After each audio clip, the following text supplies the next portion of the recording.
అనేసి ఇక్కడే ఉండిపోయేదాన్ని. నాతో పాటు ఎవరైనా ఆగిపోయినా వాళ్ళు మేము కలిసి మధ్యాహ్నం వరకు ఇక్కడే, ఇదిగో ఇది వినాయకుడి గుడి, ఈ గుడిలోనూ ఆడుకునేవాళ్ళం.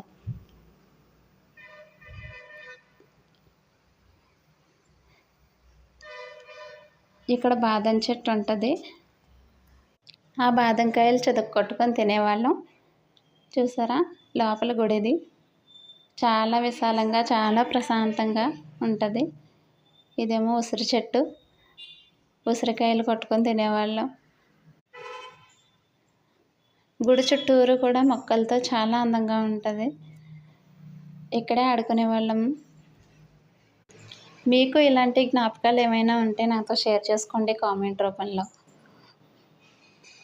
నాకైతే ఈ గుడి చాలా ఇష్టం.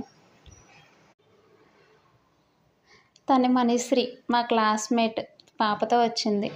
చాలా సంవత్సరాల తర్వాత కలిసింది. ఇది రాములవారి గుడి.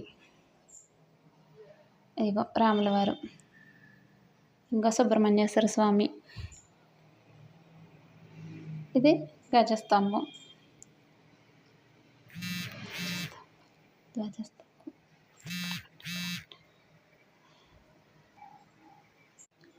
ఇన్ని సంవత్సరాల తర్వాత మళ్ళీ ఈ గుడికి రావడం నాకైతే చాలా హ్యాపీగా ఉంది.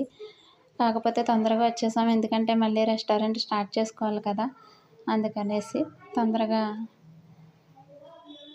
పూజ చేసుకుని వెళ్ళిపోయాం.